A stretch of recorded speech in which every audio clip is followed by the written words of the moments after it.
राधा रानी सरकार की जय। श्री भागवत महापुराण की जय। हे गिरिधर तेरी आरती गाऊं, श्री बांके बिहारी तेरी आरती गाऊं।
पुराण व्यास भगवान की, शुक भगवान की जय। जय जय श्री राधे, जय जय श्री राधे। सर्वांनी आता जागेवरती बसा. गणेशाय नमः. श्री सरस्वत्योभ्यो नमः. श्री गुरुभ्यो नमः.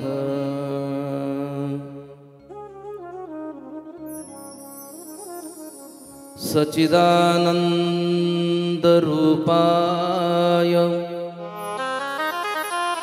विश्वोत्पत्त्यादिहेतवे तापत्रय विनाशाय श्रीकृष्णाय वयं नमः. महायोगपीठे तटे भीमरथ्यं वरं पुण्डरीकाय धातुं मुनीन्द्रेः समागत्य तिष्ठं तमानन्दकन्दं परब्रह्मलिङ्गं भजे पाण्डुरङ्गम्. कलावज्ञजीवोधरार्थावतारम् कलाकाङ्कतेजोधिकामोधिवक्त्रम् खलानिश्यवादापनोदारदक्षम् समाधिस्थमूर्तिं भजे ज्ञानदेवम्. नमो सद्गुरु तुकया ज्ञानदीप. नमो सद्गुरु सच्चिदानंदरूप. नमो सद्गुरु भक्त कल्याणमूर्ति. नमो सद्गुरु भास्कर पूर्ण कीर्ति. गंगा विशुद्धं नितपादस्पर्शं सरोवेष्टितं चुम्बितं पुण्यस्थानं सराले स्थितं तं समाधिस्थमूर्तिं नमामि गंगागिरियोगिराजम्. तपोज्ञान वैराग्य भक्ति स्वरूपं सदा अलंकृतं साधु संन्यास योगम्. मुखे से वेदांत शास्त्रार्थ नितिनम्. नमो नारायण गिरि परब्रह्म स्वरूपम्.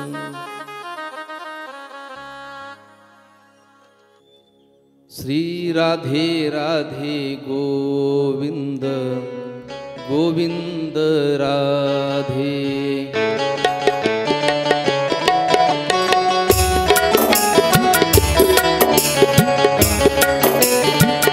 सर्वांनी टाळी वाजवा. श्री राधे राधे गोविंद गोविंद राधे.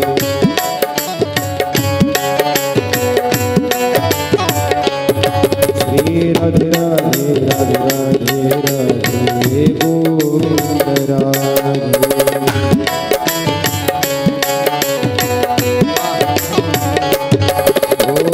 गोविंद राधे गोपाल राधे.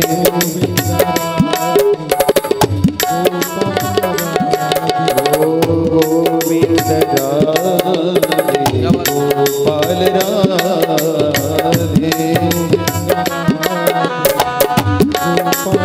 मुखाने म्हणत असायचं, टाळी वाजवायची.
कृष्ण भगवान की।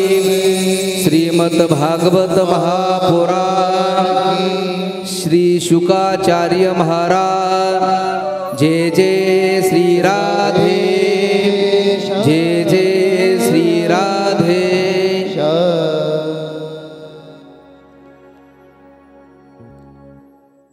परम मंगलमय परात्पर अखिलेश्वर अकारण करुणावरुणालय भक्तवांछित श्री पितांबरीधारी लालकृष्ण लालमय की वाङ्मय मूर्ती श्रीमद् भागवत महापुराण अखिलकोट ब्रह्मांड नायक राजाधिराज पंढरीश पांडुरंग परमात्मा मुक्त कैवल्य तेजोनदी माऊली ज्ञानोबराया जगद्गुरु तुकोबराया आदिशक्ती मुक्ताई माता सद्गुरु गंगागिरीजी महाराज, सद्गुरु नारायणगिरीजी महाराज,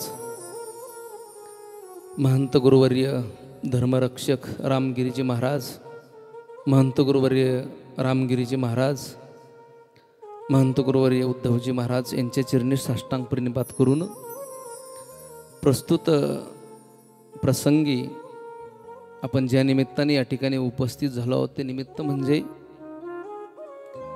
श्री क्षेत्र श्रीरामपूर लबडे पाटील या वस्तीवरती कैलासवासी दादासाहेब रंगनाथ पाटील लबडे आबा यांच्या पुण्यस्मरणाच्या निमित्ताने सुंदर असं आयोजन, सुंदर असं नियोजन या श्रीमद् भागवत महापुराणाचं लबडे परिवाराने केलं आहे। त्याबद्दल या परिवाराला खरोखर मी धन्यवाद देईल, कारण आजच्या धकाधकीच्या जीवनामध्ये प्रत्येकजण धावपळीमध्ये आहेत। आपल्या वडिलांचं श्राद्ध असेल, कुठल्याही प्रकारचं कर्म असेल ते करायला लोक करत नाहीत। एक दिवसाचं वर्ष श्राद्धाचं कीर्तन करायला कोणी वेळ नाही लोकांकडं। पण आज आमचे मनोजदादा असेल, दोघंही भावंड असतील, यांनी आपल्या वडिलांचं पुण्यस्मरणाच्या निमित्ताने श्रीमद् भागवत कथेचं आयोजन केलंय। तसा हा परिवार पारमार्थिक परिवार आहे। राजकीय क्षेत्रामध्ये सुद्धा अग्रेसर असणारा हा परिवार, सद्गुरु गंगागिरीजी महाराजांच्या सानिध्यात असणारा हा परिवार। कारण पहिलाही आबांचे मोठे बंधू यादवराव रंगनाथ पाटील लबडे उर्फ नाना, त्यांच्याही वर्षश्राद्धाच्या निमित्ताने आमचे गुरुबंधू असणारे गोविंद महाराज मलिक यांचे श्रीमद् भागवत कथेचं आयोजन केलं होतं। तसा हा परिवार धार्मिक परिवार आहे आणि त्यामधील खऱ्या अर्थाने ज्यांच्यामुळं तुमचं सर्वांचं दर्शन झालं आहे, या कथेचा योग माझं भाग्य म्हणावं लागेल। जन्मोजन्मी आम्ही बहुपुण्य केले। आमचे मित्र असणारे भाऊ, आम्ही ज्यांना म्हणतो आदरानं भाऊ पुलाटे, कारण त्यांच्या आग्रहा खातीर मला इथे यावं लागलं। आणि दुसरे आमचे मित्र असणारे, कारण सद्गुरु गंगागिरीजी महाराजांच्या सानिध्यामध्ये अखंड, सद्गुरु नारायणगिरीजी महाराजांच्या सानिध्यामध्ये ज्या परिवाराचं अखंड आयुष्य गेलंय, खऱ्या अर्थाने आज मला आप्पांची आठवण होती। कारण आमच्या सचिन भाऊंचे वडील आप्पा वसंत आप्पा जगताप, कारण आयुष्यभर सद्गुरु नारायणगिरीजी महाराजांच्या सानिध्यामध्ये राहिले आणि तोच वारसा आज माझ्या वडिलाची मिराशी ग देवा तुझी चरणसेवा पांडुरंगा, तोच वारसा आज जे चालवतात आमचे सचिन भाऊ जगताप। सचिन दादांच्या आग्रहामुळं मला ह्या कथेचा योग आला, म्हणून मी तुमच्यासमोर उपस्थित आहेत। हा परिवार संपूर्ण तसा धार्मिक परिवार आहे। त्यामधील या परिवाराचे भाचे असणारे बाळासाहेब रामचंद्र पाटील अधिक भाऊंचं सुद्धा आज त्या निमित्ताने त्यांना दादा म्हणायचं आदरानं, कारण त्या निमित्तानं त्यांचं सुद्धा आज ध्यान येतं आहे की त्यांचं सुद्धा मोठं सद्गुरु गंगागिरीजी महाराज भक्त परिवारामध्ये मोठं योगदान होतं आहे। गुरुवारी रामगिरीजी महाराजांच्या सानिध्यामध्ये नेहमी असायचे, चांगलं कार्यसुद्धा त्यांचं होतं। सर्वच आता या परिवारामधील विनायक दादा लबडे असतील, आमचे मनोज दादा, माजी नगरसेवक आहेत मनोजदादा दत्तात्रय पाटील अधिक त्यानंतर डॉक्टर महेश वरपे या परिवारातील संबंधित असणारे सर्वच, श्री राजेंद्र रामचंद्र अधिक, माजी नगरसेवक श्रीरामपूर नगरपालिका आणि आबांच्या पत्नी असणाऱ्या गंगा भागीरथी कमलबाई दादासाहेब लबडे, असा संपूर्ण लबडे परिवार, या परिवाराने सुंदर असं आयोजन, सुंदर असं नियोजन या कथेचं केलं आहे. आज या कार्यक्रमाकरता ज्येष्ठ श्रेष्ठ मंडळी सगळेच आता समोर उपस्थित आहेत. स्वतः सचिन भाऊ उपस्थित आहेत, आमचे भाऊसुद्धा उपस्थित आहेत, पुलाटे भाऊ, त्यानंतर सचिन भाऊंचे चिरंजीव शिव तो सुद्धा उपस्थित आहेत. आज या कार्यक्रमाकरता कथेला लाभलेले संपूर्ण महाराष्ट्रभर फिरणारे गायक वृंद असतील, गायक मंडळी, त्यामधील आज शिंतकर्ता जे उपस्थित आहेत आमचे सोपान महाराज, त्यांच्याकरता एकदा जोरदार टाळ्या वाजवा. त्यानंतर माझे मित्र असणारे अतुलदादा शिंदेसुद्धा उपस्थित आहेत, तबल्यावरती ते साथ करतायत. त्याच्यानंतर ज्यांचा आपण पॅड ऐकतोय ते असणारे आमचे वैभवदादा, ते सुद्धा उपस्थित आहेत, कारण वाजवताना यूट्यूबवरच त्यांना बघितलं होतं. त्यानंतर माझे मित्र असणारे अनिल मामा उंदरे सुद्धा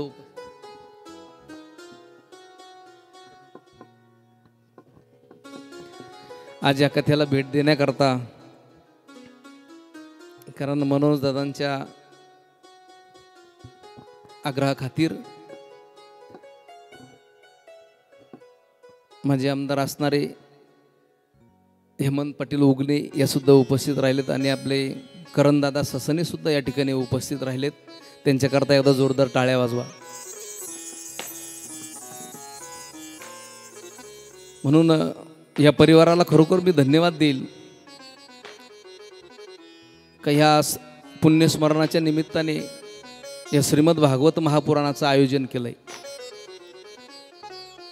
कारण श्रीमद भागवत महापुराण,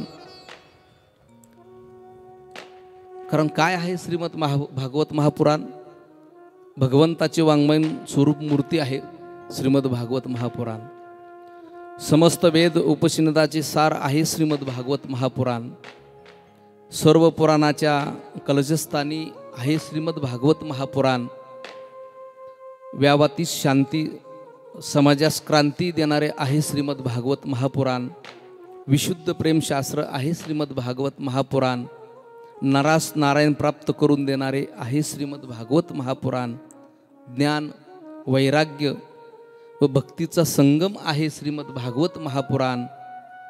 सर्व भागवत तत्व प्रकाशित करणारे आहे श्रीमद भागवत महापुराण.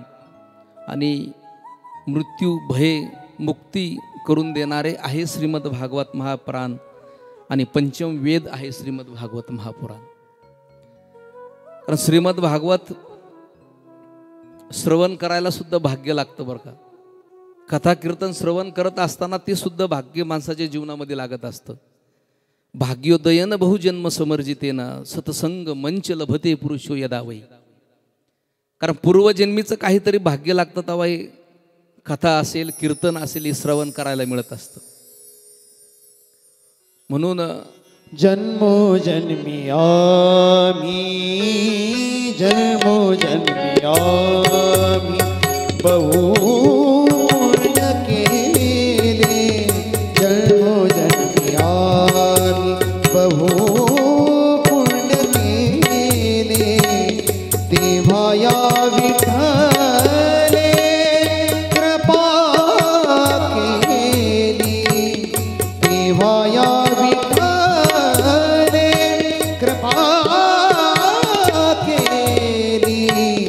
जन्मो जन्मी आम्ही, जन्मो जन्मी आम्ही बहु पुण्य केले.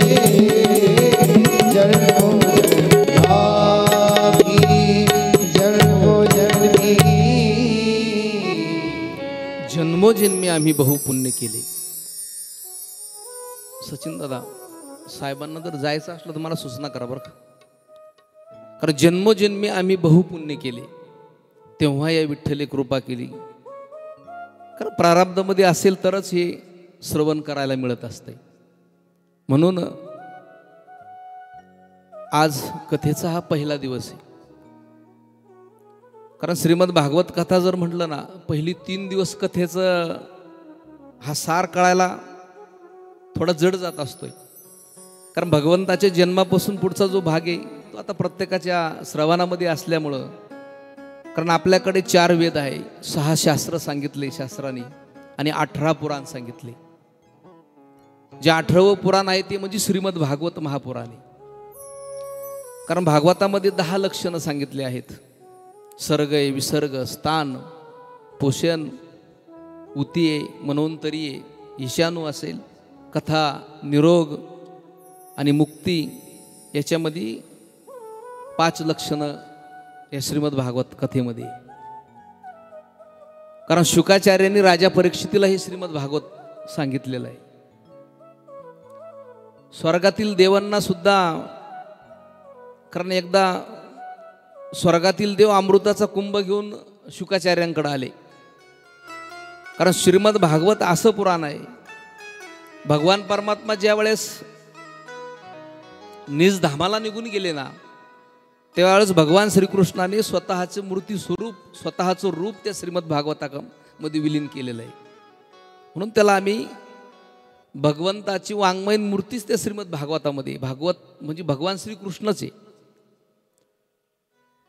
ग्रंथ नवे हा श्रीकृष्ण, गीते वेधी मन पुरन, अनन्य होता या शरण, खचित टळे जन्म मरण, ओ त्रिपाद जाती जिरये शांती, नाथ ही बनती कृष्णपदी ठेवो माथा, जय हो जय श्री भागवता, आरती करू तुझ भगवंता, जय हो जय श्री भागवता, आरती करू तुझ भगवंता. म्हणून या आरतीमध्ये सुद्धा म्हटलेलं आहे, ग्रंथ नवे हा श्रीकृष्ण, गीते वेधी मन पूर्ण. म्हणून भागवत म्हणजे भगवान श्रीकृष्णाचा अवतारच, भगवान श्रीकृष्णच त्याच्यामध्ये आहेत. म्हणून श्रीमद भागवत, कारण ब्रजमधले संत सुद्धा त्या राधेला म्हणतात, राधे तू बडी भागीन, कोण तपस्या की, तीन लोक तारण तरण, सो तेरे आधीन. राधेला म्हणतात, राधे तू इतकी भाग्यवान आहे ना, जगाचा अधिपती असणारा तो भगवान परमात्मा तुझ्या अधीन आहे. किती भाग्यवान आहेत राधे तू, तो भगवान परमात्मा राधे तुझ्या अधीने, किती भाग्यवान म्हणावं लागेल त्या राधेला. म्हणून श्रीमद भागवत असं महापुराण आहे का, या श्रीमद भागवतामध्ये 12 स्कंद आहे, 335 अध्याय या श्रीमद भागवताचे, आणि 18,000 श्लोक या श्रीमद भागवताचे. 18,000 श्लोक आहे. पहिलं भागवत जे भगवान नारायणाने ब्रह्मदेवाला सांगितलं, त्याला आपण म्हणतो चतुर्श्लोकी भागवत म्हटलेलं आहे. 4 श्लोकाचं भागवत होतं, जे नारायणाने ब्रह्मदेवाला सांगितलं. त्याच्यानंतर ब्रह्मदेवाने नारदांना ते भागवत सांगितलं. त्याच्यानंतर नारदांनी व्यास महर्षींना जे भागवत सांगितलं ते 4 श्लोकाचं होतं, आणि व्यास महर्षींनी ते 4 श्लोकाचं भागवत 18,000 श्लोकाचं भागवत केलंय. आणि तशापासून 18,000 श्लोकाचं भागवत आज आपण ते 18,000 श्लोकाचं भागवत जे करतोय. व्यास महर्षींनी शुकाचार्यांना ते भागवत सांगितलं, शुकाचार्यांनी राजा परीक्षितीला ते भागवत सांगितलं. नंतर राजा परीक्षितीला जे भागवत सांगितलं ते भागवत गीता प्रेसमध्ये गेलंय. गीता प्रेसमध्ये त्याची छपाई तयार झाली, ते पंढरपूरमध्ये गेलं. पंढरपूरवरून आळंदीला आलंय, आणि आळंदीवरून आमचे गुरुजी स्वामी रामानंदगिरीजी महाराज यांच्याकडं आलं, आणि त्यांच्याकडून माझ्याकडं आलंय, आणि मी आता तुमच्या समोर ते भागवत सांगतोय. म्हणून जे भगवान नारायणानं जे भागवत सांगितलं ना ब्रह्मदेवाला, ते भागवत आहे. 4 श्लोकाचा 18,000 श्लोक व्यासांनी याच्यामध्ये नंतर तयार केलंय. नारद आणि व्यासांचा या श्रीमद भागवत कथेमध्ये संवाद आहे. त्यानंतर सुतांचा आणि शौनकादींचा संवाद आहे. शुकाचार्य आणि राजा परीक्षितीचा संवाद याच्यामध्ये आहे. श्रीमद भागवत महापुराण म्हणजे साधारण ग्रंथ नाहीये, कारण हा भगवंताची प्रतिमूर्ती या ग्रंथामध्ये आहे.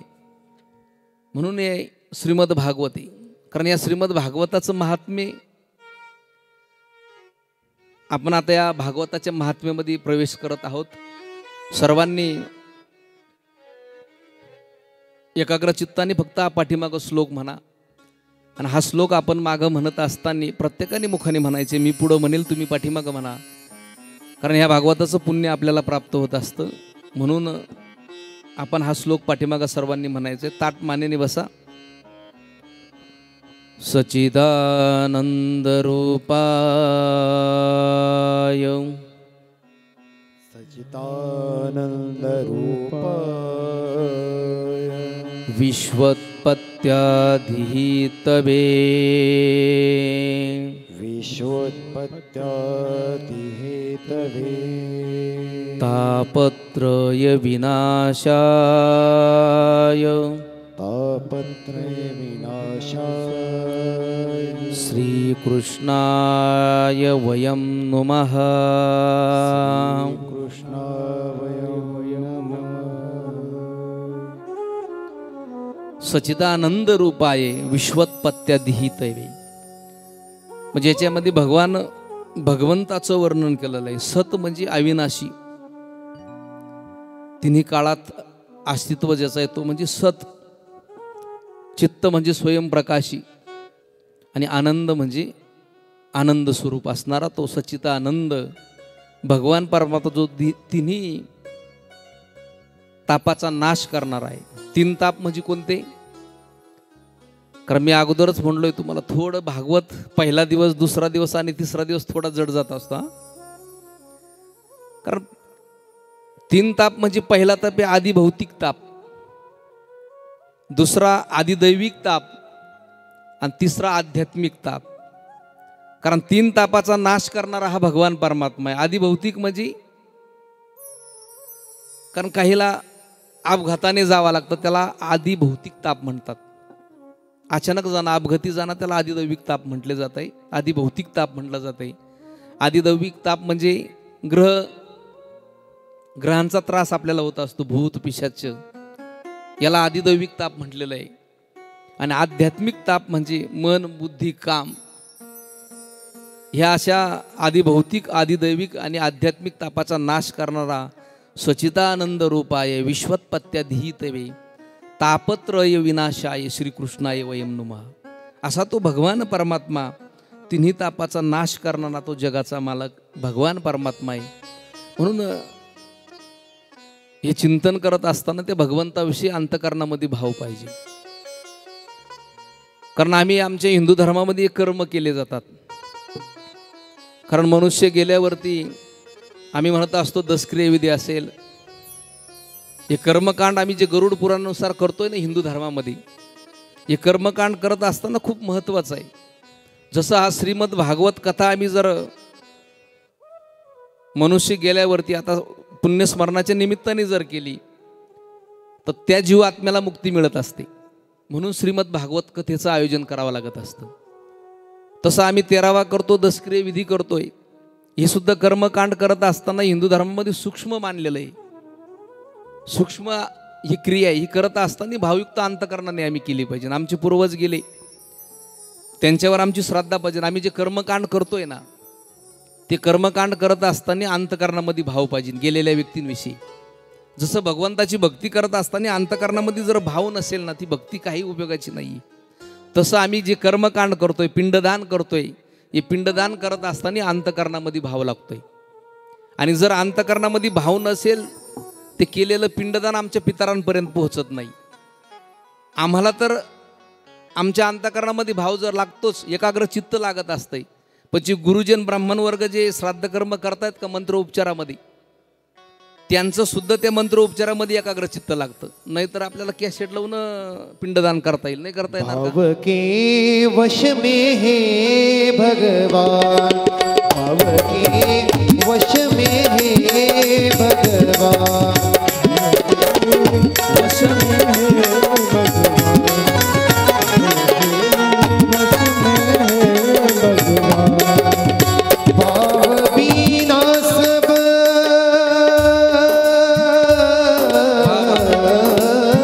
भाव बिना सब, भाव बिना सब साधन झूठे, भाव बिना सब साधन झूठे, व्यर्थ सकल निधान।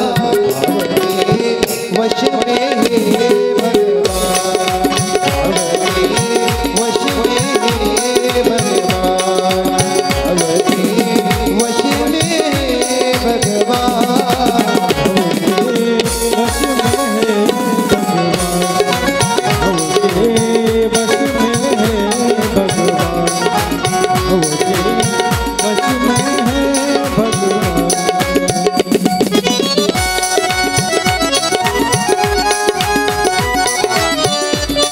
हरी बोल.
कारण भाव अंतकरणामध्ये लागतो. तसं त्या जी व्यक्ती गेली ते पिंडदान करत असताना आपल्या अंतकरणामध्ये एकाग्रचित्त लागतंय. एकदा कन्याकुमारी या ठिकाणी स्वामी विवेकानंद गेले. मंडन मिश्रा नावाचे ब्राह्मण श्राद्ध कर्म करत होते. स्वामी विवेकानंद त्या ठिकाणी गेल्याबरोबर मंडन मिश्रा नावांचं लक्ष विचलित झालं. स्वामी विवेकानंदांकडे त्यांनी बघितलं आणि बघितल्याबरोबर स्वामी विवेकानंद त्यांना म्हटले, गुरुजी काय करतात? ते म्हटले, श्राद्ध कर्म करतोय.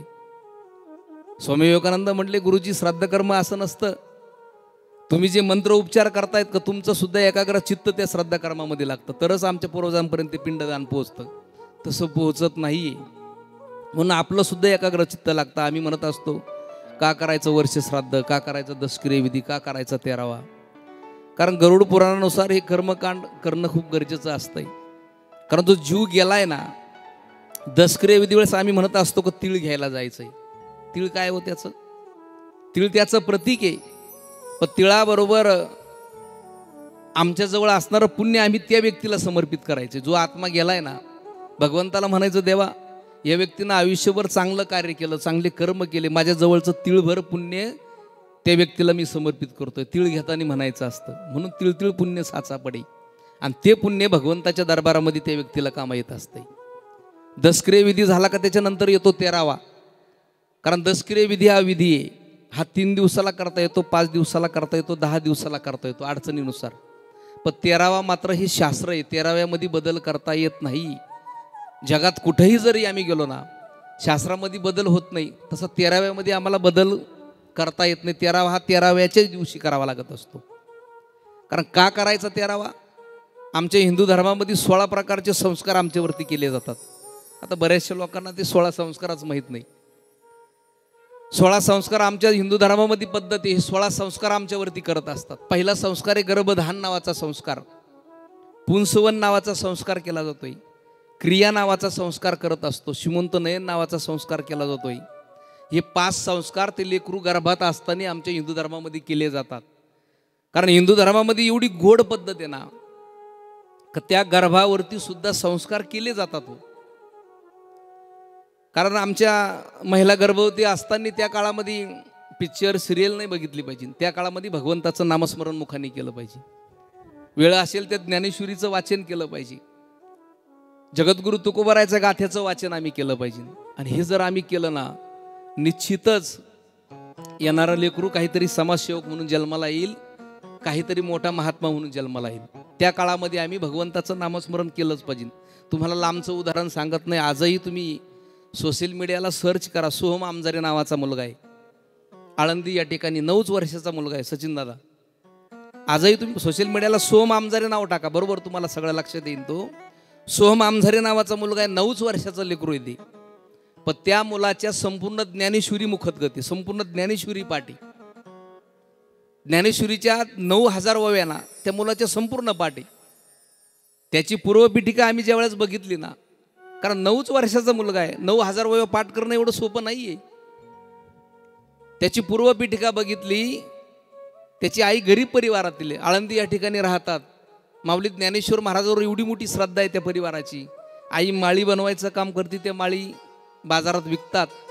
पण माऊली ज्ञानेश्वर महाराजांवर एवढी मोठी श्रद्धा त्या आईची होती की तो सोहम गर्भात असताना त्या आईनं ज्ञानेश्वरीचे 108 पारायण केले होते, म्हणून त्या मुलाच्या संपूर्ण ज्ञानेश्वरी पाठी. तुम्ही म्हणाले कसं शक्य आहे? आजही तुम्ही जाऊन बघा, राऊत बाबा असेल, चैतन्य बाबा देगलूरकर असतील, या महात्म्यांनी तिथं जाऊन त्या मुलाची मुलाखत घेतली. त्या ज्ञानेश्वरीचं त्याला कुठलीही ओवी विचारली ते 1 मिनिटात सांगता येईल. त्याने 10-5 वेळेस फक्त ती आवृत्ती त्या ज्ञानेश्वरी दिली असेल, पण ज्ञानेश्वरीच्या 9000 ओव्या त्या मुलाच्या मुखतगती. हे आमच्या हिंदू धर्मामध्ये त्या गर्भावरती केलेले संस्कार आहे. हे पहिले 5 संस्कार गर्भात असताना केले जातात. त्याच्यानंतर जातकर्म संस्कार केला जातोय, उपनयन संस्कार करत असतो, शिक्षा आरंभ नावाचा संस्कार केला जातोय, विद्या आरंभ नावाचा संस्कार करत असतो, श्रीमंत नयन नावाचा संस्कार केला जातोय. त्याच्यानंतर अन्नप्राशन नावाचा संस्कार करत असतात. त्याच्यानंतर आम्ही विवाह संस्कार प्रत्येकाचा होतो. आणि शेवटचा संस्कार जो असतो अंत्येष्टित क्रिया ती स्मशानामध्ये प्रत्येकाची होत असते. असे 16 संस्कार आमच्यावरती आम्ही करत असतो. पण 16चे 16 आमच्याकडून होत नाही, म्हणून फक्त 3 संस्कार खरे मानलेले. एक नामकरण, विवाह संस्कार आणि शेवटचा अंत्येष्टित क्रिया स्मशानामध्ये, असे 3 संस्कार आम्ही करत असतो. मग 16मधून 3 गेले, खाली किती राहिले? 13. म्हणून तो केला जातोय 13वा. राहिलेल्या 13 संस्काराचं पठण 13व्याच्या दिवशी केलं जात आहे आणि तो 13वा त्या दिवशी पूर्ण होतोय. आमच्या हिंदू धर्मामध्ये गोड पद्धत आहे, घरामध्ये दिवा लावलेला असतो 13 दिवस. का लावायचा असतो तो दिवा?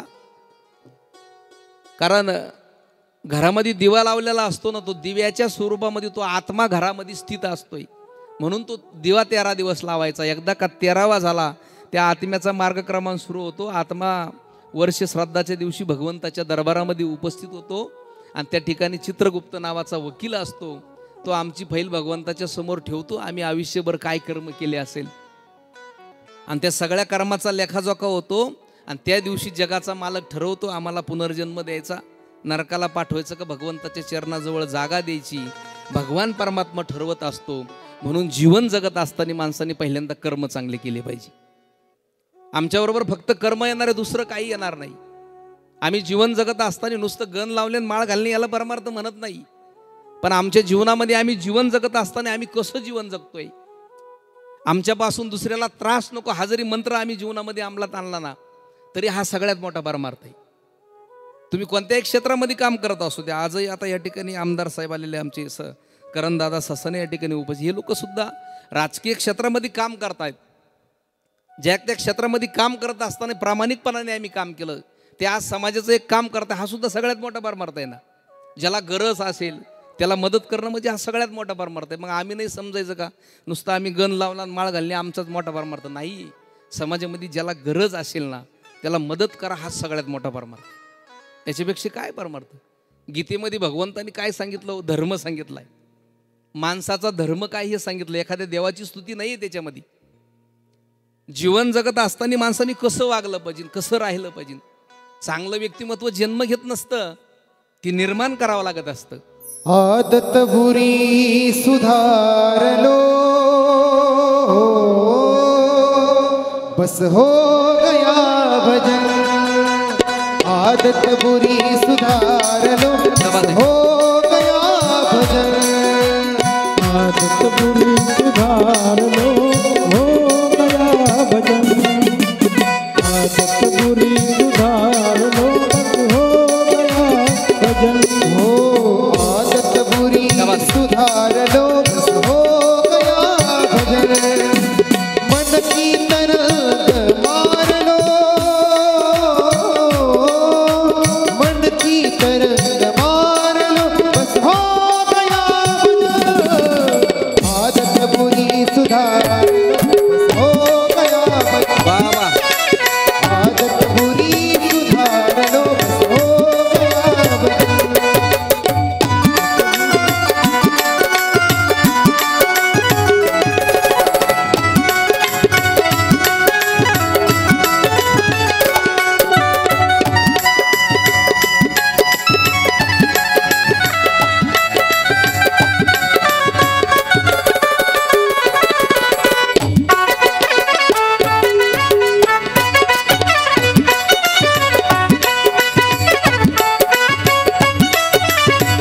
कोई तुम्हें बुरा कहे तुम सुनकर क्षमा करो।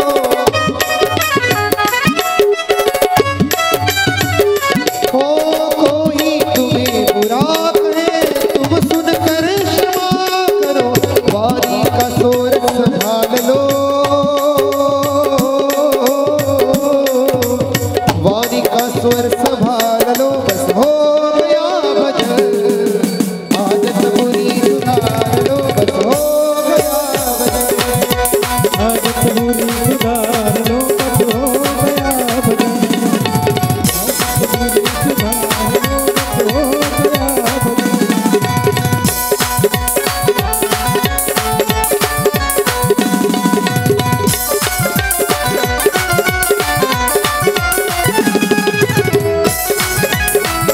गया भजन।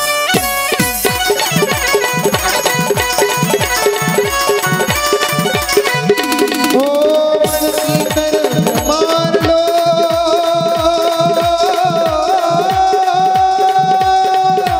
मन की तरंग मार लो बस हो गया भजन। आदत बुरी सुधार लो बस हो गया भजन। आदत बुरी सुधार लो बस हो गया भजन। आदत बुरी सुधार लो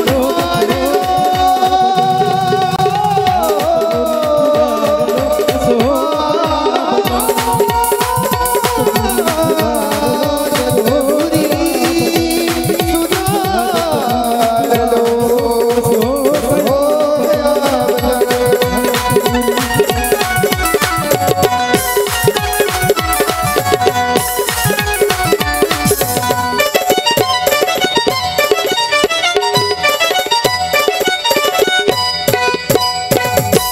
गोपाल कृष्ण भगवान की जय. चांगलं व्यक्तिमत्व जन्म घेत नसतं, ते निर्माण करावं लागत असतं. आपल्यासोबत दुसऱ्याचंही भलं व्हावा अशी जे मानसिकता असते ना, त्यांना आयुष्यात काही कमी पडत नसतं. धर्माची गद्दारी, कार्यात भीमानी, वागण्यात लाचारी.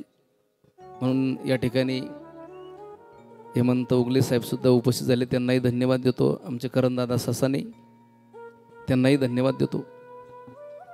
म्हणून जीवनामध्ये जीवन जगत असताना चांगलं जीवन माणसाने चांगले कर्म केले पाहिजे, आणि ते कर्मच आमच्याबरोबर येत असतं, दुसरं काही येत नाही.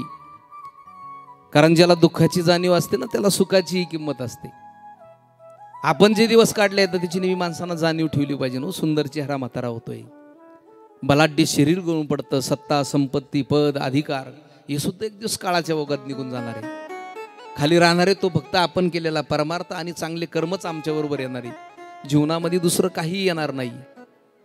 म्हणून जीवनामध्ये त्या भगवंताचं भजन आमच्या आयुष्यामध्ये, भगवंताचं चिंतन आमच्या आयुष्यामध्ये आम्ही केलं पाहिजे.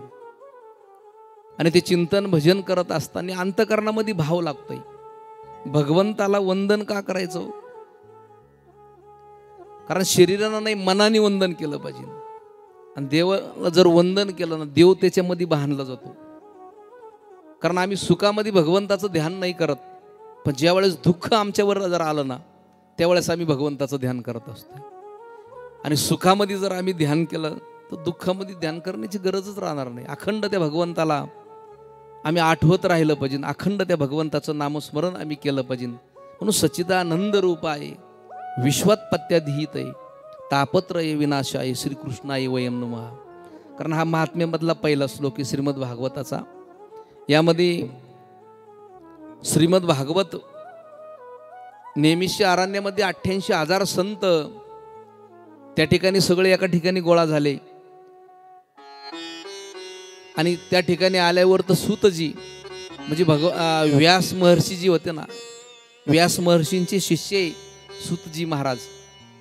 आणि ते सूतजी महाराज ते भागवत ह्या 88,000 शौनकादिकांना सांगत होते. त्या ठिकाणी श्रीमद भागवताची रचना कशी झाली हे सूतजी 88,000 साधू संतांना सांगत होते. आणि ते सांगत असताना, कारण श्रीमद भागवत जर म्हटलं ना, भक्ती ज्ञान वैराग्य याचं संगम श्रीमद भागवत म्हटलेलं आहे. कारण एकदा नारद कलियुगाचे दोष पाहत पाहत वृंदावनामध्ये आले. असं सूतजी 88,000 शौनकादी ते साधू संतांना सांगत होते. त्या ठिकाणी आल्यावरती शौनकादी साधू विचारतात सुतांना, श्रीमद भागवताच्या दर्शनाने श्रवणाने पूजनाने पापाचा नाश होतो का? आणि त्यावेळेस सूतजी सांगतात, श्रीमद भागवताच्या श्रवणाने मुक्ती मिळत असते. पण मुक्ती कोणाला मिळती? जो आत्मा गेलाय ना, वर्षभरामध्ये पुण्यस्मरणाच्या अगोदर जर आपण हे श्रीमद भागवत केलं ना, तर वर्ष श्राद्धाच्या दिवशी जी व्यक्ती गेली त्याला मुक्ती मिळत असते. एवढी श्रीमद भागवताची ताकद आहे. कारण आबांना जाऊन आता 1 वर्ष पूर्ण होते.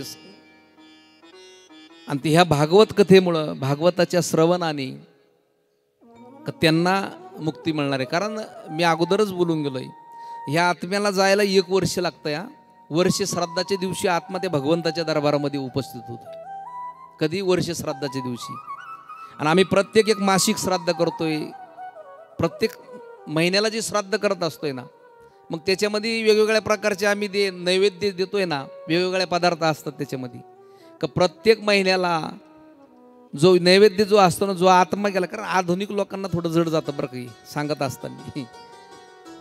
कारण जो आत्मा प्रत्येक महिन्याला आम्ही जो नैवेद्य देतोय ना, त्या आत्म्याला त्याचं भोजन म्हणून तो नैवेद्य प्रत्येक महिन्याला दिला जातोय. आणि त्या आत्म्याचा प्रवास चालू असतो प्रत्येक महिन्याला. वर्ष श्राद्धाच्या दिवशी तो आत्मा भगवंताच्या दरबारामध्ये उपस्थित होतोय.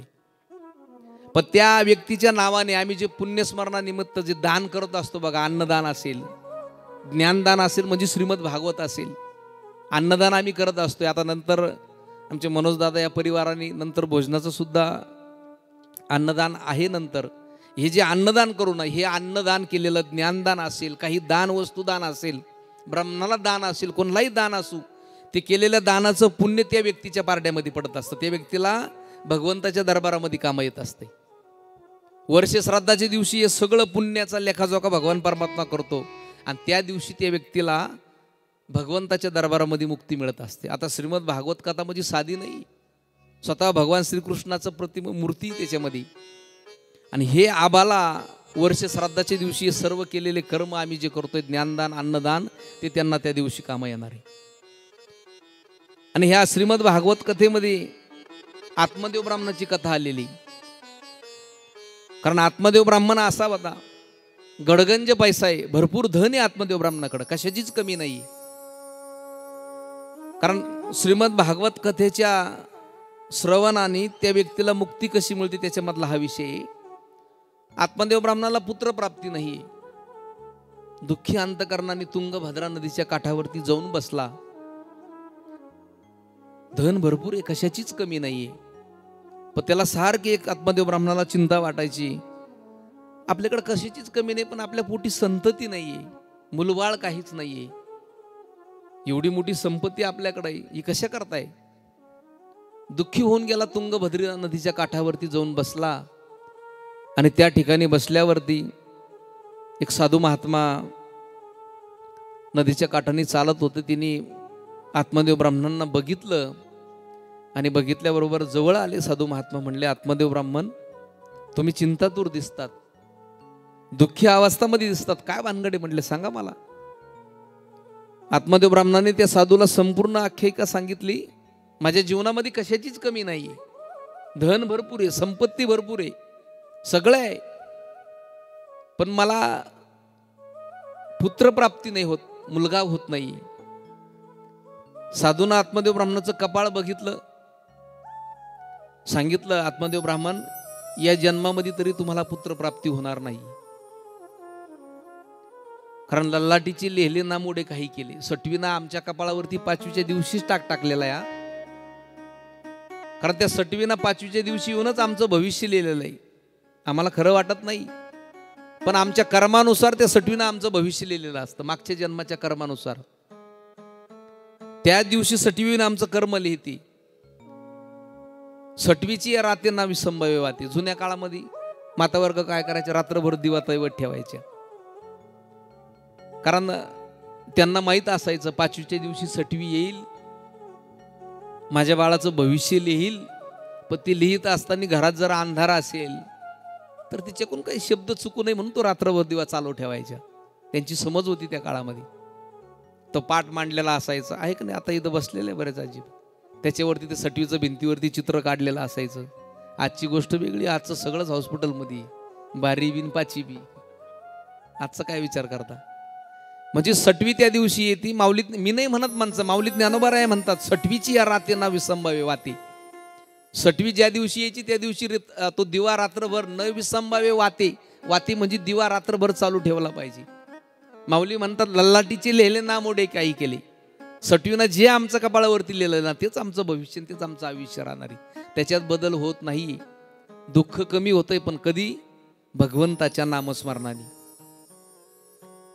श्रीमद भागवत कथेची एवढी मोठी ताकद आहे ना, ते सुद्धा सटवीने लिहिलेलं बदलण्याची ताकद ह्या श्रीमद भागवत कथेमध्ये. ही कथा श्रवण केलं तरी आमचं 8 दिवसामध्ये माणसामध्ये परिवर्तन होऊन जातं, एवढी ताकद आहे श्रीमद भागवत कथेची. मात्र भावयुक्त अंतकरणाने आम्ही ते अंतकरणामध्ये भाव असला पाहिजे.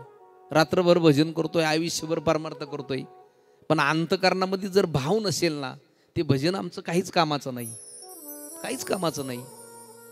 कारण जुना काळ आठवा बरं. माऊली ज्ञानोबरायानं सुंदर उदाहरण सांगितलं. माऊली ज्ञानोबराया म्हणतात का जुन्या आजही करतात ना, चैत्र महिन्यामध्ये मातावर्ग मूग हरभरे भिजू घालतात. रात्रीच्या वेळेस पहाटी उठून ज्या वेळेस पाण्यातून काढतात ना, त्याच्यातले 10% बहादर कुचर असतात.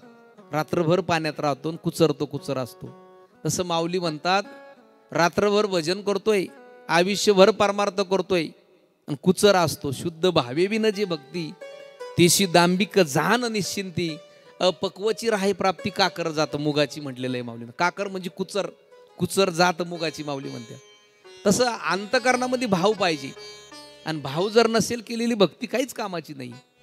गिरीधर तो भाव कहूँ का, गिरीधर तो भाव कहूँ का, गिरिधर तो भाव कहूँ का, गिरिधर तो भाव कहूँ का. राग कला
गोपाल कृष्ण भगवान की, श्रीमद भागवत महापुराण की, जय जय श्री राधे. तसं अंतकरणामध्ये भाव लागतो. सटवीनं जे आमच्या कपाळावरती लिहिलं ना तेच आमचं भविष्य राहणार आहे. साधूना आत्मदेव ब्राह्मणाचं कपाळ बघितलं आणि सांगितलं तुम्हाला पुत्रप्राप्ती होणार नाही. पण आत्मदेव ब्राह्मण साधूला म्हणायला लागले, साधू महाराज, कारण साधूची ताकद असते, संतांची ताकद असते, तुम्ही काहीतरी प्रसाद द्या ना मला. कारण साधूची ताकद एवढी मोठी असते बरं का. आपलं प्रारब्ध बदलून टाकण्याची ताकद संतांच्या हातामध्ये असते. आणि त्या साधूला आत्मदेव ब्राह्मणाची दया आली. साधूना झोळीमधून एक फळ काढलं आणि त्या आत्मदेव ब्राह्मणाच्या हातामध्ये दिलं. सांगितलं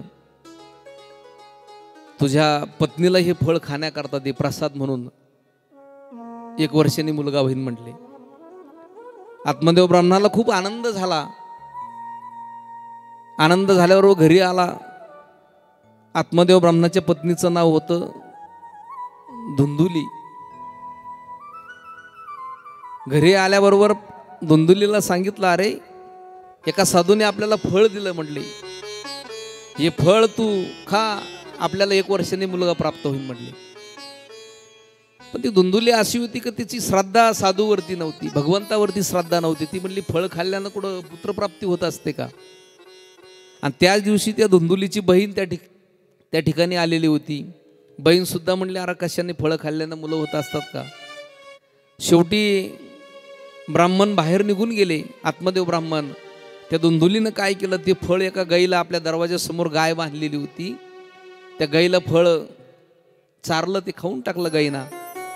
गाईला खाण्याकरता दिल्याबरोबर धुंदुलीची बहीण होती, ती म्हणली मलाच पहिले 6 मुलं आहे, आता जो 7वा मुलगा होईल तुला दत्तक देऊन टाकन म्हणले. कशाला फळ खाती ते. त्याच्यानंतर 9 महिने 9 दिवसांनी जी गाय दरवाजामध्ये बांधलेली होती, आत्मदेव ब्राह्मणाला हे काहीच माहिती नाही, गाय दरवाजामध्ये बांधलेली होती, त्या गाईला 9 महिने 9 दिवसांनी पुत्र प्राप्त झाला. आणि त्या मुलाचं नाव ठेवण्यात आलं गोकर्ण. गो म्हणजे गाय, गाईसारखे कान, कर्ण, त्याचं नाव गोकर्ण ठेवलं. आणि इकडं धुंदली तिनं गर्भवती असण्याचं नाटक केलं, माहेरी गेली आणि आपल्या बहिणीचंच ते जन्माला आलेलं लेकरू पुन्हा सासरी घेऊन आली धुंदुली.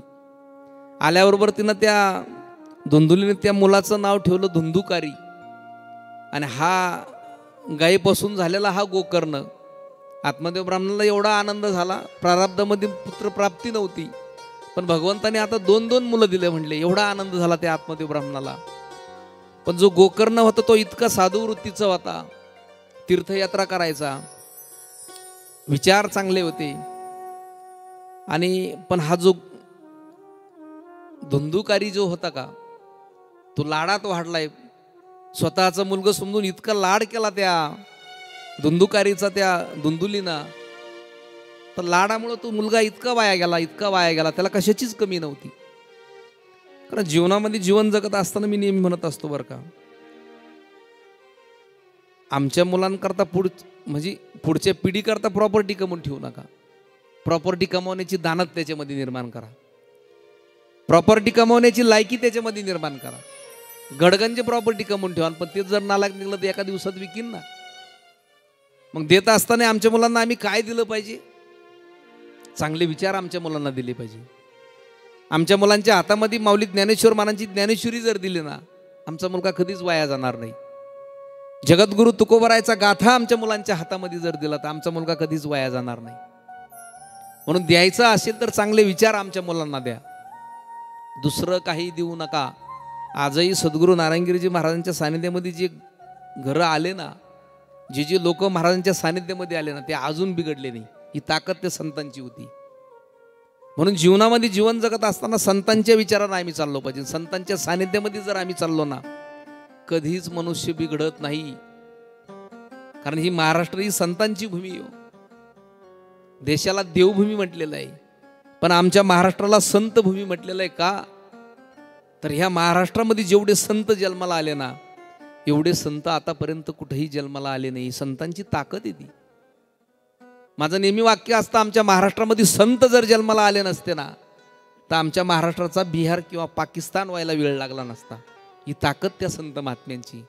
संतन के संग लाग रे, संतन के संग लाग रे, तेरी अच्छी बनेगी.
संतांच्या सानिध्यामध्ये राहिलं पाहिजे. आजही आता आमचे सचिन भाऊ आपण नंतर त्यांनी वारसा चालवला आणि आता शिवदादाला बरोबर घेऊन येत आहेत. ही परंपरा चालू ठेवली पाहिजे. आमचे बाळासाहेब दादांचे चिरंजीव आता त्यांची भेट झाली. ते महाराज, कारण बरेचसे महाराज लोक त्यांच्याकडे येऊन जायचे अधिक पाटील. तर ते संतांच्या सानिध्यामुळं हा सगळा परिवार घडत असतोय. संतांमुळं हा सगळा परिवार घडत असतोय. म्हणून संतांच्या सानिध्यामध्ये राहिलं पाहिजे. तसं आत्मदेव ब्राह्मणाने 2 मुलं प्राप्त झाली. खूप लाडात वाढलाय. धुंदुकारी एवढा लाडात वाढला, उन्मत्त झाला, व्यसनाधीन झाला. तो शेवटी आईवडिलांनाच त्रास द्यायला लागला. गोकर्ण तर तीर्थयात्रेला निघून गेलाय. शेवटी गोकर्ण तीर्थयात्रा करत करत आला. तो इतका त्रास द्यायला लागला, धुंदुकारी एवढा त्रास द्यायला लागला आपल्या वडिलाला. वडिलाकडे पैसेच मागायला लागला. आणि धुंदुकारीनं त्या गोकर्णांना सांगितलं वडिलाला, बाबा ज्यावेळेस पुत्र होत नव्हता त्यावेळेसही दुःखी होता, आणि आज 2-2 मुलं तुम्हाला झाले, धुंदुकारी सारखा मुलगा तुम्हाला मिळाला, तरी तुम्ही आज दुःखी आहात. काय संसारात नाही पडले. म्हणले जा कुठंतरी तीर्थयात्रा करायला निघून, नका संसारामध्ये थांबू. तो गोकर्ण जो चांगला मुलगा होता ना, गायीपासून झालेला, तो आपल्या आत्मदेव ब्राह्मण म्हणजे आपल्या वडिलांना वडीलच मानलं होतं. त्यांना तो सांगत होता, बाबा या संसारामध्ये काही पडलं नाही. देहस्थितं मासरुधिरे अभिमतं त्वजा त्वं जाया सुता दिसु सदा ममतं विमोचम्. पश्यानीशं जगदिदं क्षणभङ्गनिष्ठं वैराग्यरागरसिको भवभक्तिनिष्ठं. या देह हाडामासाचा बनलेला आहे. म्हटलं याच्यात काय पडलं नाही. जा तीर्थयात्रा करायला निघून. आणि आत्मदेव ब्राह्मण तीर्थयात्रा करायला निघून गेला. इकडं तो धुंदुकारी होता, अजूनच उन्मत्त झाला. आईला त्रास द्यायला लागला, आईकडं पैसा मागायला लागला धुंदुलीला. शेवटी धुंदुलीनं सुद्धा मुलाला त्याच्या व्यसनाधीन झाला, त्याला कंटाळून एका विहिरीमध्ये आत्महत्या केली. आणि नंतर त्या धुंदुकारीला कुठल्याही प्रकारचा धाक राहिला नाही. वेश्यागमन करायला लागला, इतका वाईट वागायला लागला का एकदा 4 वेश्या घेऊनच आपल्या घरी आला. आणि त्या वेश्यांनी, त्याच्याकडं धन भरपूर होतं, आणि त्या धनासाठी त्या धुंदुकारीचाच खून केलाय. त्याला जिवंत मारलं त्या वेश्यांनी धनापोटी. आणि त्याच धुंदुकारीच्या आत्मदेव ब्राह्मणाच्या घरामध्ये त्याचं प्रेत खड्ड घेऊन पुरून टाकलं त्याच्यामध्ये. गोकर्ण तीर्थयात्रेला गेलेला आहे. आई वडील दोघंही गेले. आणि त्या धुंदुकारीची कुठल्याही प्रकारची विधी झाली नाही, कुठल्याही प्रकारचं कर्मकांड झालं नाही. घरामध्ये तो देह पुरल्या गेला, त्याचा दशक्रिया विधी काही नाही, कुठल्याही प्रकारचा अंत्यविधी नाही, अंत्येष्टित क्रिया नाही, कुठल्याही प्रकारचं त्याची क्रिया नाही झाल्यामुळं तो धुंदुकारी भूतपिशेच्या युनीला गेलाय. आणि भूतपिशेच्या युनीला गेला आणि त्याचा आत्मा भटकंती करायला लागला. काही दिवसांना तो गोकर्ण तीर्थयात्रा करत करत गावामध्ये आला.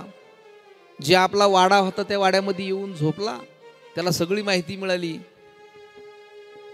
त्याला कळलं नाही नक्की त्या गोकर्णाचा धुंदुकारीचा खून झाला का काय. गोकर्ण तिथं फिरत फिरत आला आणि आल्यावरती रात्री झोपला. 12 वाजता त्या धुंदुकारीचा आत्मा आपल्या भावाला बोलायला लागला. म्हणजे गोकर्णाबरोबर बोलायला लागला तो आत्मा. दादा, मी आयुष्यभर वाईट वागलोय आणि मला आता याच्यातून मुक्ती मिळण्याकरता तू काहीतरी कर. गोकर्णाला तो धुंदुकारीचा आत्मा बोलतोय. कारण त्याच्या जीवनामध्ये कुठल्याही प्रकारची काही क्रिया झाली नव्हती, अंत्येष्टित क्रिया सुद्धा झाली नव्हती, दशक्रिया विधी नसेल, श्राद्ध कर्म नसेल. त्याच्यामुळं तो भूतपिशेच्या युनीला गेला होता. आणि त्या गोकर्णाने त्याच्याबरोबर संवाद केला. म्हणले, हा तुझा आत्मा? म्हणे, हो दादा, माझा आत्मा भटकंती करतोय, मला याच्यातून मुक्ती मिळण्याकरता काहीतरी कर. आणि मग त्या गोकर्णाने काय केलं, आपला भाऊ जो होता धुंदुकारी, त्याचा प्रेत त्या घरामधून बाहेर काढलं, त्याची अंत्येष्टित क्रिया केली, सगळे कर्म व्यवस्थित पार पाडले, श्राद्ध कर्म केलं. आणि त्याला मुक्ती मिळण्याकरता त्या गोकर्णाना श्रीमद भागवत कथेचं आयोजन केलंय. स्वतः साधू असणारा तो गोकर्ण होता आणि त्यांनी स्वतः श्रीमद भागवत कथा त्या ठिकाणी त्या गावामध्ये स्वतः भागवत कथा केली. आणि समोर ते गोकर्णाचा आत्मा ती संपूर्ण कथा त्या जो होता ना धुंदुलीचा मुलगा, धुंदुकारीनं संपूर्ण त्याच्या आत्म्यानं ती कथा ऐकली. आणि कथा 7व्या दिवशी पूर्ण झाल्यावर त्या धुंदुकारीला मुक्ती त्या दिवशी मिळाली. म्हणून हे श्रीमद भागवत कथा करायची असते. कारण या श्रीमद भागवत कथेची ताकद एवढी मोठी आहे ना, ज्या माणसाला मुक्ती मिळत नसेल त्याला मुक्ती मिळण्याची ताकद आहे. आणि 7व्या दिवशी कथा पूर्ण झाली आणि त्या धुंदुकारीला भगवान परमात्म्याने स्वतः, कारण त्या धुंदुकारीने एकाग्र चित्तानं ती कथा श्रवण केली होती. 7 दिवस अखंड त्या धुंदुकारीचा जो आत्मा होता ना, त्यानं 7 दिवस एकाग्र चित्तानं ती कथा श्रवण केली. आणि ती कथा श्रवण केल्याबरोबर त्याला मुक्ती मिळाली. स्वतः भगवंताने पाशार्थ विमान त्या धुंदुकारी करता पाठवलं आणि ते विमान येऊन 7व्या दिवशी त्या धुंदुकारीला मुक्ती मिळाली. म्हणून हे श्रीमद भागवत महापुराण आम्ही याचं श्रवण करायचं असतं. हे श्रीमद भागवत कथा करायची असते. म्हणून जीवनामध्ये श्रीमद भागवत हे असं पुराण आहे ना, याने जिवंत माणसाच्या आयुष्यामध्ये सुद्धा बदल होतोय. कारण रामायण आम्हाला शिकवत असतं कसं जगायचं आणि श्रीमद भागवत शिकवतं कसं मरायचं. कारण श्रीमद भागवत ग्रंथ असा आहे ना, जो आत्मा गेलाय त्याला सुद्धा मुक्ती देण्याची ताकद या श्रीमद भागवत कथेमध्ये आहे. आणि जो आज जगतोय ना त्याला सुद्धा मरायचं कसं हे शिकवण्याची ताकद श्रीमद भागवत कथेमध्ये आहे. म्हणून आता 9:15 पेक्षा जास्त वेळ झालाय, राहिलेला भाग आपण उद्या बघू. म्हणून आबांच्या या पुण्यस्मरणाच्या निमित्ताने आपण सर्वच या ठिकाणी उपस्थित झाला आहात. गायक वृंद असतील ज्यांची सुंदर साऊंड सिस्टीम आहे. दत्ताभाऊ आडनाव काय, पाचपिंड, दत्ताभाऊ पाचपिंड, सुंदर अशी साऊंड सिस्टीम आहे, त्यांनाही धन्यवाद देतो. आणि समोर जो माझा कीर्तनकार यूट्यूब चॅनल आहे आमचे उमेश दादा भुसारे, आणि तेही येणारा 1-2 दिवसात सुंदर असं चित्रीकरण जे करतायत, खरोखर तुम्हाला सुद्धा धन्यवाद देतोय. सुंदर असं आयोजन, सुंदर असं नियोजन या परिवाराने केलं आहे, त्याबद्दल संपूर्ण परिवाराला धन्यवाद देतो. समोर बसणारे आता सगळेच ज्येष्ठ श्रेष्ठ मंडळी, परिचित अपरिचित असणारे, महिला वर्गामध्ये सर्वच असतील. आमच्या गवारे ताई नेहमी सद्गुरू गंगागिरीजी महाराजांच्या सानिध्यात असणाऱ्या, नेहमी सेवेत असणारे, ते सुद्धा उपस्थित आहेत. पाठीमाग आमच्या संबंधित असणारे अनिताताई शेळके असतील. आता सर्वांना धन्यवाद देतो. आणि यानंतर सर्वांना विनंती करतो का आरतीसाठी आरतीचे यजमान पुढे या, तोपर्यंत भजन घ्या एखादं.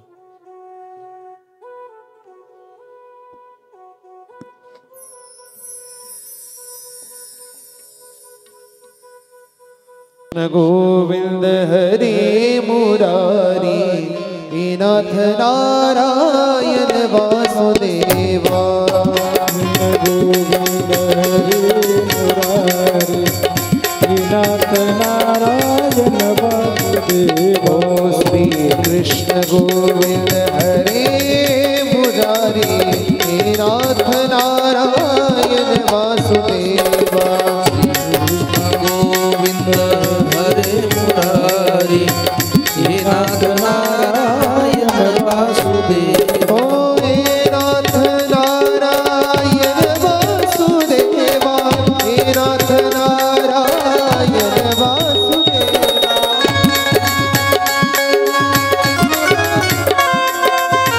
हे नाथ ओ हे नाथ नारायण वासुदेवा. हे नाथ नारायण वासुदेवा. हे नाथ नारायण वासुदेवा. हे नाथ नारायण वासुदेवा. ओ श्री कृष्ण गोविंद हरे मुरारी हे नाथ नारायण वासुदेवा.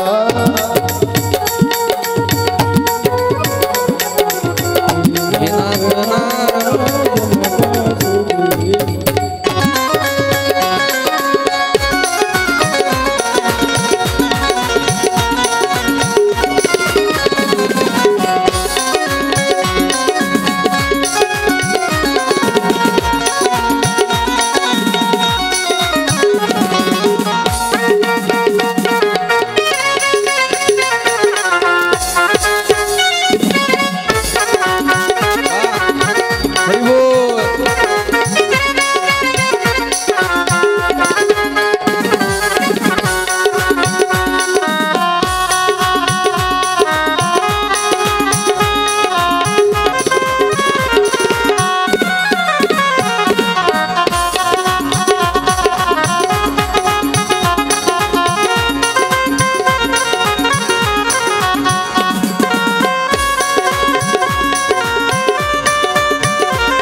उद्या बरोबर 7 वाजता कथेला सुरुवात होईल. सर्वांनी लवकर यायचं आहे. 7 ते 9 या टायमिंगमध्ये कथा होईल. कारण वेळ जर झाला तर पुढेही पुन्हा वेळ जातो जास्त. म्हणून सर्वांना विनंती करतो का जागेवरती उभे राहा. आणि आरतीवाले चला पुढे जेवढे असतील.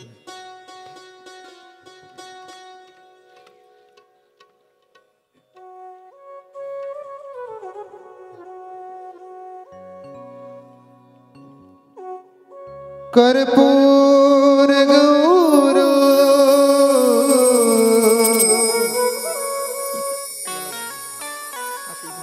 करुणावतार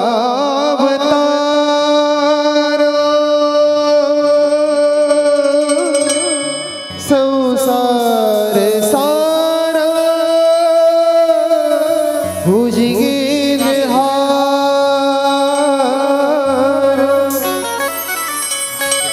सदा वसंत हृदयारविंदे